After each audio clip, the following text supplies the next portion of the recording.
What's going on out there, ladies and gentlemen, boys and girls? Welcome back on into a post-game edition of Settling the Kingdom here. Chiefs ended up taking the loss at the end of the day, 14-19 in preseason week one to the Bears.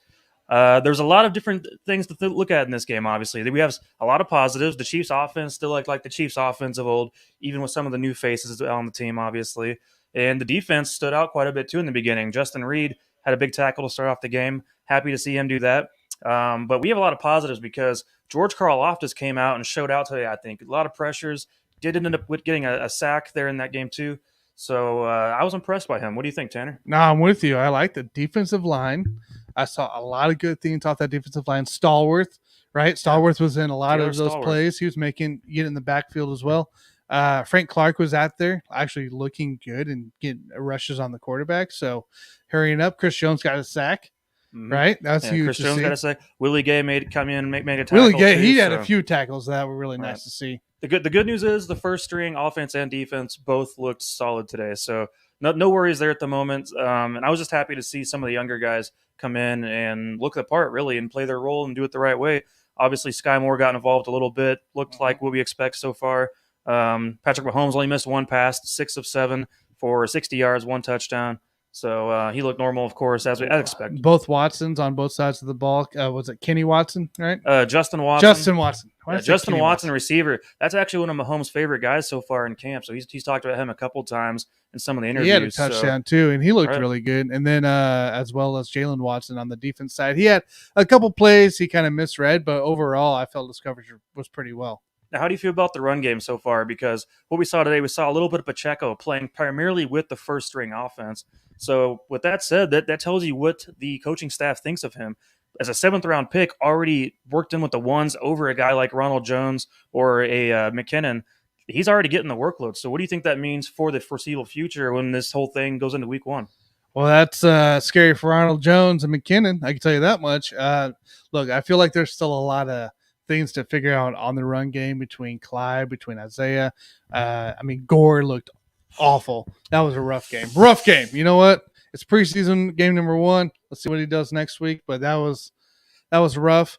But nobody could really get it going. I think Isaiah had that one catch where he broke a tackle, got a couple more yards in the red zone there. Right. But outside of that, I wasn't really impressed by anybody. Right before the game, you and I thought maybe Derek Gore would get a lot of carries towards the end of the game, end up winning the game MVP type of a thing. And he dropped a couple passes and fumbled. At that point, he was out. They did say he had was it some kind of a neck injury? Is that right, Tanner? Correct. Yeah, it's a neck injury right now. Okay, neck injury. So I didn't think Derek Gore was going to make this team anyways, and today solidified that. Now the other one on the list obviously is Ronald Jones. The offensive line wasn't helping him at all, though. No, everything was blown up every time, too. He didn't do great in pass protection, which is one of his problems in the first place. And at this point, man, it's going to be tough to make the roster. If you can't pass protect and you have bad hands in the passing game, Ronald Jones might end up being the odd man out of this whole situation anyways. I would expect next week to see more Ronald Jones with the first team, to see exactly how he looks, what happens, because obviously there's a big difference between first, second, and third string, right? So as we saw towards the end of the game, a little rough. But I think Ronald Jones is going to get his opportunity to showcase what he can do, and if he can be an effective runner still. Yeah, one more positive to point out. My boy Leo Chanel out there got 7 tackles, 2 tackles for loss, blew up a screen pass, and is making plays all over the place. He's going to be one of the better run-stopping linebackers for this team for years to come. And I don't really care what kind of situation you're in. If you're at 3rd and 1 at the goal line, or maybe it's a situation where the team you're going against just needs to pick up a yard or so anywhere on the field, plug in Leo Chanel just in case that run's coming, because he's going to be the guy to make the play. Yeah, I would anticipate seeing Chanel maybe next week work in with a little bit with the 1s and the 2s instead of being the second half guy. But I could see him playing most of the game actually next week, for the fact just to see how he plugs in with Bolton, plugs in with Lee, Willie Gay, and stuff like that. So I could see that. I love seeing him, though, attack the ball, get in the hole. He's fast. Mm-hmm. He made a couple almost plays there, too, on the feet. So, but that's nice to see. Well, I want to see between him and Elijah Lee, obviously, he's out there working with the 1s right now. I want to see how they battle it out for the rest of training camp, and if Chanel can end up stealing some playing time before the season rolls around here, because personally, I see this guy as just an animal. I think he's going to be active, and whether he starts off just playing special teams in the beginning of the season or not, I just think he's going to eventually, as the season rolls along, become more and more developed and become a big part of the defense, actually. And another guy that actually I thought had a decent game. I wouldn't say great by any means, but Cook. Cook, Oh, yeah. he had that special teams tackle Yep. going into play, and then he also was able to get his hand on a couple of times, get inside the ball on the reception. So, I feel like he's not quite come along yet. There's still a lot of work to do. Same with Chenal kind of the way, but I feel like Cook had some positives as well. Yeah, and it's kind of cool seeing Justin Reed kick the extra point too. Yeah. So I mean, that guy seemed to have a lot of fun with that. We saw him kick a 65-yarder in practice, and to be able to do an extra point in an NFL game is probably something he's not going to forget about. And if anything happens to Butker, we know that we have some kind of emergency replacement, right? I mean, I would You say don't have to worry about it now. I would say we have the opportunity there. Hey, I like the theory though. I told you this when he kicked it. We'll just have Reed come out, kick the extra points, make sure we don't miss any. Butker can focus on his field goals. Yeah, there we go. That sounds easy enough to me. So we'll see about that. Some of the bad things from the game, obviously, most of the second half, there was a lot of negatives for sure. Because this third string offensive line is a disaster, and I was kind of disappointed in seeing Kennard, right tackle, number 75, getting pushed around a little bit. Our 5th-round pick, he was all-team SEC and from Kentucky. And I kind of, going into the training camp, thought maybe he would actually steal the right tackle position right out the gate and be a starter, kind of like what Trey Smith was a year ago. And what we saw today was him getting bull rush, pushed back, a little slow on the feet. The footwork wasn't there. Maybe he's not quite as prepared as I thought he was going to be. Nah, it sounds like there's a lot of development and need for that on that right tackle spot for him. And it didn't look pretty. A couple times he almost got bull rushed into our own quarterback. So disappointment for sure. I was really hoping to see him be a little bit more dominant against a third, fourth string of Chicago. And yeah, I'm disappointed because I really thought as well that he would sneak in and maybe take that starting right tackle spot. Yeah, at least the good news is for the Chiefs at the moment for the first string, Andrew Wiley did get better last year. He was a guy that 2 years ago, you and I both had a big problem with. Whenever we re-signed him, gave him a new contract, I was pissed off. I was like, this guy sucks. What are we doing signing him back again? It turned out Andrew Wiley just needed some more development time, and last year actually played pretty decent. So him being a starting right tackle out the gate, I'm fine with that now. Yeah, so. Wiley finding the comfortable spot, I feel like maybe right tackle for him.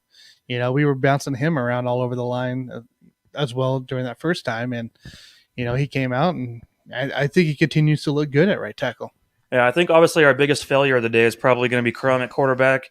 That was pretty bad. I mean, I don't know what we could say about that. It was kind of funny, seeing him kind of sit back there and take some sacks, and it was ugly. I mean, it's a guy that's not at all a polished NFL quarterback prospect of any nature. Shane, I always mispronounce his name. You might Buechele. Shane Buechele, like Bobby Boucher, right? But Boucher. Shane Buechele went out there with over 100 yards passing on the game. He's the one that I think threw that touchdown, as a matter of fact, to Justin Watson. So that's a guy that, maybe if Chad Henne is over the hill too much, maybe Buechele can be our number 2 eventually on this team. He's been with the team now for a couple of years. Yeah, he's going to be the 3 for sure. Yeah. So on that part, I was in defense of Crum here. I was really disappointed in our depth of the O-line.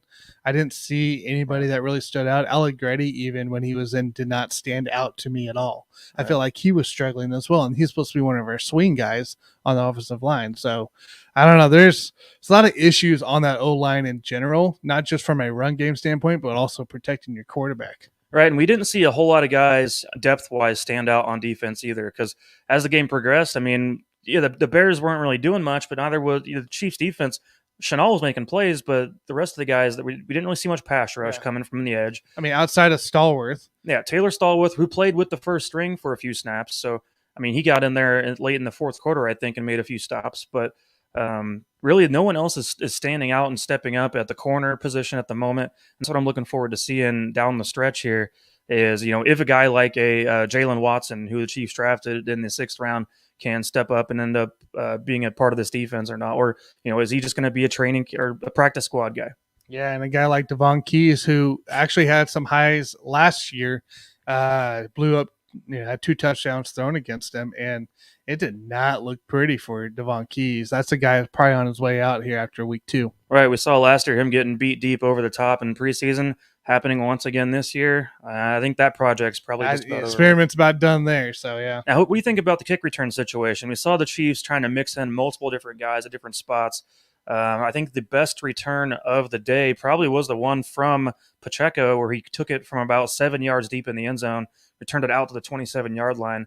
But otherwise, what else stood out to you about the game? Just a lot of question marks on special teams, honestly. I think, like we talked about in the pregame, was a lot of turnover in that special teams area is happening. So, there's still a lot of who's going to do what, who's going to be where. And I think once you kind of figure out who's going to be blocking for you, then you can figure out who your returner is. If it's going to be Pacheco, if it's going to be a guy like McDuffie, even. McDuffie, I wasn't too fond of even returning. I don't want him out there returning in the first place, but I'd say right now Isaiah would probably have the role for it. But I mean, there's still a lot of question marks for Coach Tube to really figure out of who's going to be a special teams guy. Yeah, I mean, that's for him to figure out, of course, and we'll see how that thing plays out down the road.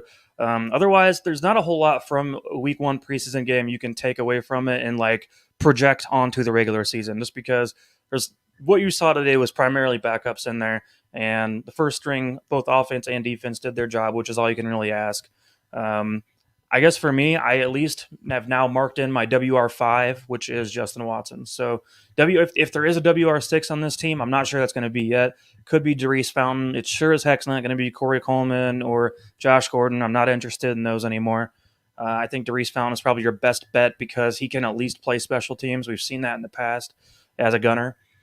So I think he'd be your guy. And then Watson could end up being actually a part of the offense at some point, mixed in there with the other receivers. So Tanner, any other thoughts you have about the game? Just that I think there's a lot more question marks on the both sides of the line right now that to watch for. So O-line and D-line wise for depth. So a lot more question marks, but I mean, we're only week one preseason, guys. They just take what they initially have on the depth chart, play it out, and then we go from there. So week two should look a lot different. It's sloppy football 101. That's a preseason for you. That's the way these things go. So if anyone's out there discouraged by the fact the Chiefs did take an L today, then don't be. It's all right. It's gonna be okay. Just because the losing streak continues. We know how Facebook gets sometimes, so you gotta calm you guys down every once in a while and settle your asses down from getting wild. So that's right. Well, guys, we'll make sure you guys check us out next week for the pregame show. We go against the Washington Commanders at 3 p.m. So we'll be on beforehand, and then we'll be on after as well. So. And we'll be seeing more of the first string next week, too. Yes. So, obviously, a lot more of the first string. Mahomes will be playing most likely into the second quarter next week. So, that is going to be good news. And we'll get to see more about if we can get that running game going a little better because there was no running game of existence today's game. Very fair. Very fair to say. Hopefully, we see something come into play. Right. Because a Chiefs offense with a running game would be one of a kind, and especially what we need right now in this division. Yep. All right. Well, anyways, that's our thoughts about this one. So I don't have any final thoughts. I'll see y'all on the next one. See you guys later.